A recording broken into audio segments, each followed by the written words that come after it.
Hey, you guys, Steve Atlas, sports kinesiologist. This is the Kinesiologist Corner, and today I wanted to talk about things that sideline us, how to rebound, how to come back stronger than before, okay?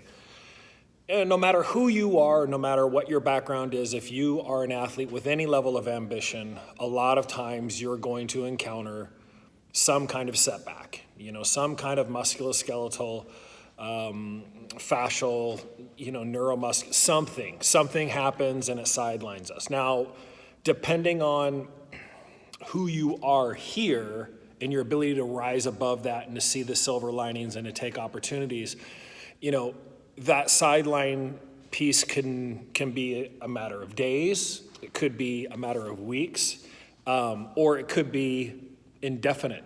It just depends on the person's individual makeup. And the support system is also a very big element in all this. So I feel like people need to hear this because this is very, very prevalent. And it's very easy to be sidelined and not come back or to feel a certain level of fear and reluctance. A lot of times when we do get injured, we kind of lean upon ourselves to think that, well, I'll just take some time off, I'll heal, and then I'll come back. And the problem with that mentality is the body's a pretty intelligent organism. And so its ability to adapt and compensate and compromise different systems in a very myriad cascade effect to make up the difference gives us the illusion that maybe at the time we're doing ourselves a favor when in fact we're not correcting the problem. We're not reversing things to true health. We're just adapting to a new position, and we're not even aware of it until much, much later, usually is the case. So I want to make sure that we understand that no one is immune to these things. Back in January, I had injured my shoulder doing a PR on a very heavy 325 on the incline for 5 repetitions. I was very proud of myself. I got this new PR and everything. Only to have later in the week, I couldn't even lift this arm above this height.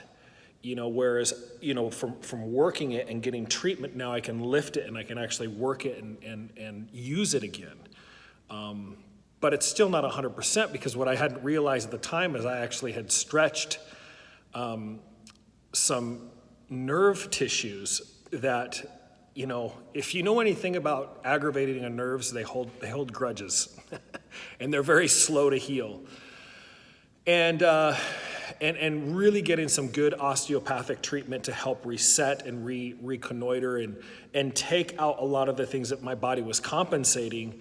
Only now do I feel like I'm truly on the path of coming back into balance, my balance, okay? And so this is the message that I want you to have. I want you to be able to know that when you have a setback, there's always a silver lining.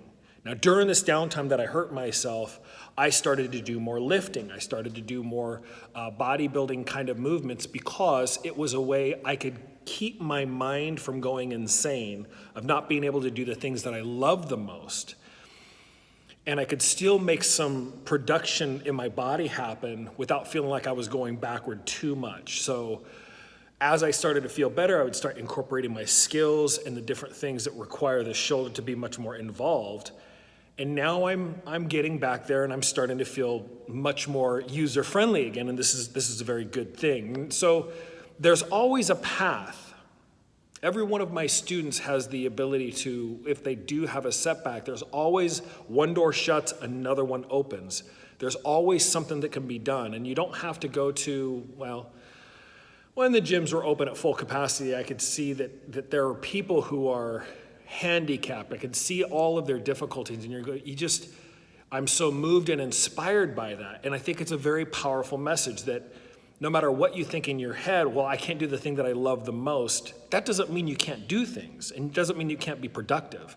And this is the mentality that we have to adapt. It is, there's always a silver lining, there's a lesson to be learned. What did I learn from this? What are the things that we can actually channel it and move towards something that is productive? And though it might not be the skill that we want to train right then and there, we can always parlay that with something that can be productive until we've corrected the systems to get our bodies and our systems back into place of optimal health. So just remember, when one door shuts, another one opens. If you do have a setback, get it treated and have it corrected so that you can set the path of correction all over again. But what you don't want to do is just kind of give up on yourself. So surround yourself with positive people, the right people. Don't take no for an answer. These bodies, they are designed to live a lifetime, but we have to invest back into ourselves. And there's only one person ultimately that has the responsibility of doing that, and that's ourselves. It's not our spouse, it's not our friends, it's us. We choose what we eat, we choose how we move. We need to be responsible for this. So this is Steve Atlas from the Kinesiologist Corner. Guys, have a great weekend. Take care.